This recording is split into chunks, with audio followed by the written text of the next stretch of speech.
Shri quota Bhadrakali సమేత వీరభద్రేశ్వర దేవాలయం సన్నిధానంలో ప్రతి సంవత్సరము కార్తీక మాసం కృష్ణ అమావాస్య రోజున సాయంత్రం పూట వీరభద్రస్వామి భద్రకాళి పల్లకి రథోత్సవం మరియు సహస్ర దీపాలంకరణ ప్రతి సంవత్సరం జరుగుతూ ఉంది. దీనికి సకల భక్తులు, దేవాలయ ధర్మకర్త గారు, తర్వాత పురోహితులు హిరేమఠ మంజునాథ స్వామి గారు, అర్చకులు పూజారి మంజునాథ స్వామి వాళ్ళ కుటుంబీకులు ప్రతి ఒక్కరూ సహకరిస్తూ ఈ కార్యక్రమం నిర్విఘ్నంగా కొనసాగిస్తున్నాము. సతతంగా నాకు తెలిసినంత వరకు ఇది 18వ సంవత్సరం అనుకుంటాను దీనికోసం చేయడము. వచ్చే ఇదే ప్రకారంగా అందరి సహకారంతో ముందుకెళ్ళాలని చెప్పి హృదయపూర్వకంగా కోరుకుంటున్నాను. అలాగే మీ గుడి ఏమేమి కార్యక్రమాలు చేస్తున్నారు సార్? ఈ దేవాలయ ఉద్ధారణం అంటే జీర్ణోద్ధారణ కొరకు కరోనా ముందర దేవాలయం గర్భగుడి, 2 దేవాలయాలు, ఈశ్వర దేవాలయం, వెంకటస్వామి దేవాలయం గర్భగుడిని అన్నీ జీర్ణోద్ధరణ చేశాము. అదే ప్రకారంగా ఇప్పుడు మహాద్వారం నిర్మాణం చేపట్టినాము. దానికి భక్తుల సహకారం కూడా అందిస్తున్నారు. తదనంతరము దేవాలయం శౌచాలయాలు లేవు, దాన్ని నిర్మించాలని చెప్పి మన పూర్వకంగా కోరుకుంటున్నాము. దానికి కూడా ప్రతి ఒక్క భక్తాదులు తమ వంతు సహకారంతో తను మను ధన రూపేణ సహకరించి శౌచాలయం నిర్మించుకుంటే తదనంతరము చిన్నవాళ్ళకి ఈ దేవాలయం పెళ్లిలకు ఇవ్వడానికి మాకు అనుకూలంగా ఉంటుందని చెప్పి అనుకుంటున్నాము. ప్రస్తుతం శౌచాలయం లేనందువల్ల మావారు కానీ చిన్నవారు కానీ దేవాలయానికి రాబడి అంటే పెళ్లి కార్యక్రమాలు జరగడం తక్కువైనాయి. పెళ్లి కార్యక్రమం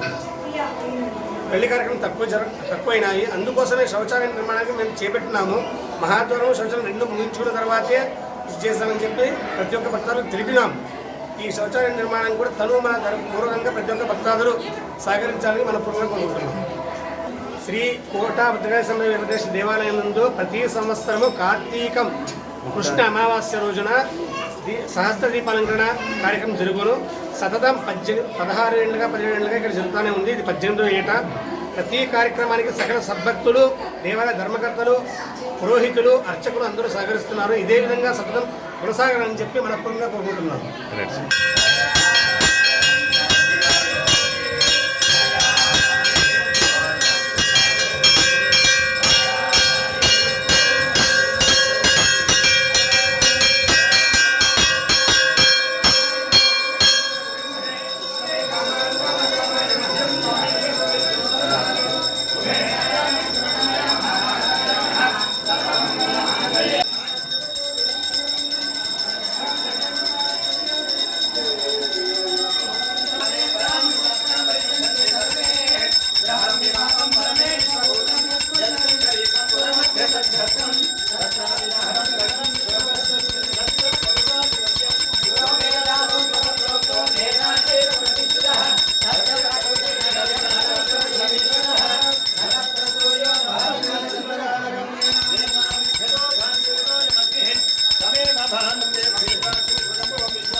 ಹಾಂ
ಕಾಣವನಯ್ಯ ಮನೋಹರ ವೀರಭದ್ರೇಶ್ವರ